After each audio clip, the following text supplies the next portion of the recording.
to understand all the chaos in the world,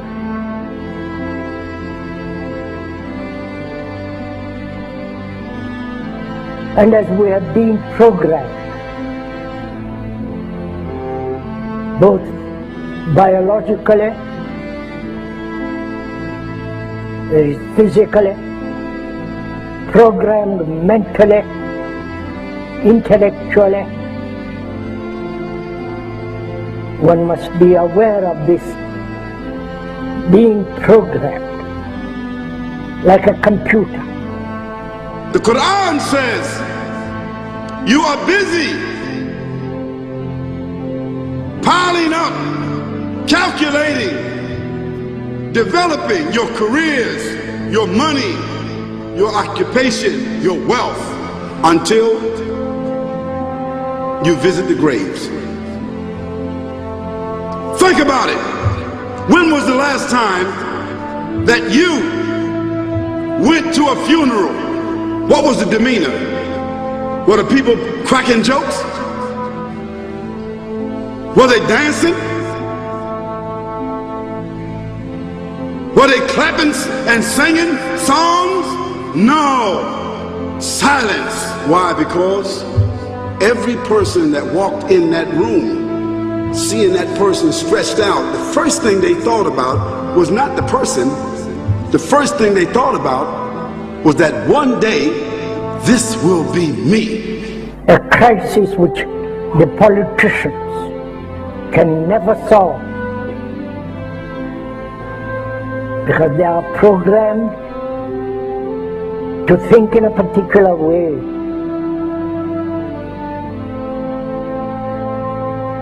Nor the scientists can solve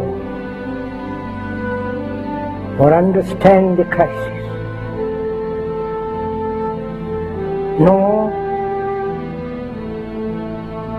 the business world, the world of money.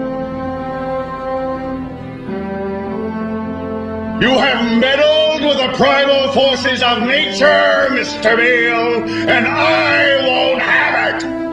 Is that clear? You think you merely stopped a business deal? That is not the case. The Arabs have taken billions of dollars out of this country, and now they must put it back. It is ebb and flow, tidal gravity. It is ecological balance. You are an old man who thinks in terms of nations and peoples. There are no nations. There are no peoples. There are no Russians. There are no Arabs. There are no third worlds. There is no West. There is only one holistic system of systems. One vast and immane, interwoven, interacting, multivariate, multinational dominion of dollars. Petrodollars, electrodollars, multi-dollars, Reichmarks, rims, rubles, pounds, and shekels. It is the international system of currency which determines the totality of life on this planet. That is the natural order of things today. That is the atomic and subatomic and galactic structure of things today. And you have meddled with the primal forces of nature. And you will atone. So Allah said, Alhaakumut takathur. All of us, all of you are engaged in running your mouths, doing your business, multiplying, buying houses, cars, business, whatever you're doing. And when you're told about God, religion, life, morality, you're saying, look, I ain't got no time for that. I ain't got no time for that. I don't want to hear that. See how arrogant people can be until they visit the funeral house.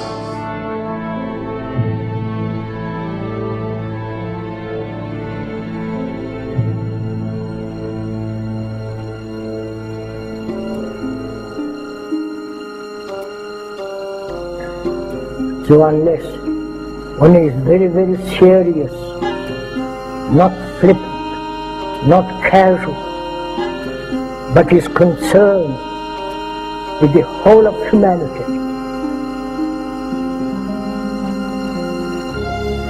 And to understand this human behavior, human thought that has brought us all to this point.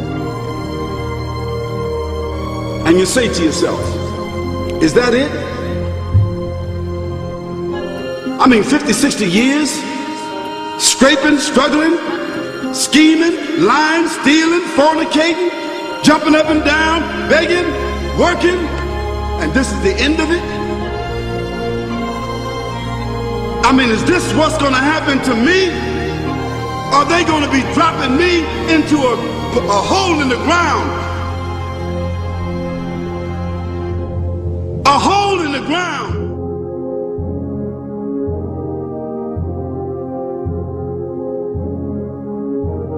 I disagree with you on Israel, but in what way? You're not a supporter. I hope Israel flourishes. I just don't think it's worth an American life or an American dollar.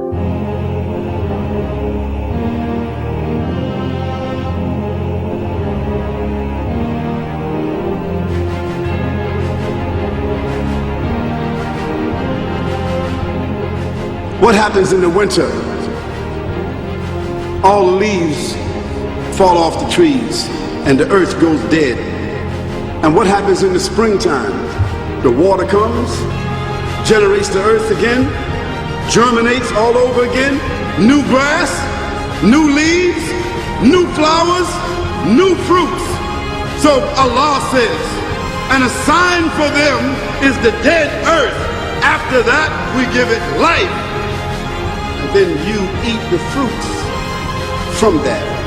So Allah says, the one who gave you life in the beginning, is he not able to give you life all over again in order to judge you? Yes, certainly. You may want to deny it because you don't want to be judged.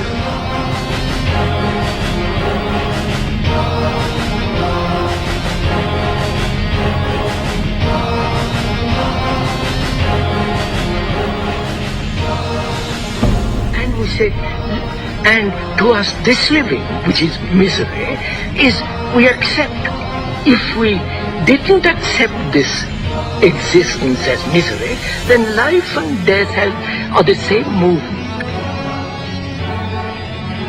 Like love, death, and living are one. One must totally die to find what love is. And to go into this question of what is death, what lies beyond death, whether there is reincarnation, whether there is a resurrection, for all that becomes rather meaningless if you don't know how to live. We now are a nation known to start war. We feel compelled because of our insecurity that we have to go over and attack these countries to maintain our empire. We have over 700 bases, we're in 130 countries, and they're talking about bombing Iran. It is such a dramatic change from what is truly American and truly constitutional. I don't want to run the world. The Constitution doesn't give me the authority to run the world. We ought to mind our own business is what we need to do. Spending overseas, wasted money. This is a continuation of a revolution. It is a peaceful revolution. It's up to you to spread this message around this country. This is an American cause. It's a cause of freedom. There's something going on in this country, and it's big. Spread the message. Thank you. Because there's a reason for humans to go inside the grave. If the Creator wanted to, He could have caused us to live and then disappear into the atmosphere. But He didn't. He caused us to go into another womb called the tomb. You started out in the womb of your mother and you wind up in the womb of the earth called the tomb. The alternative is that civilizations don't last very long, but destroy themselves.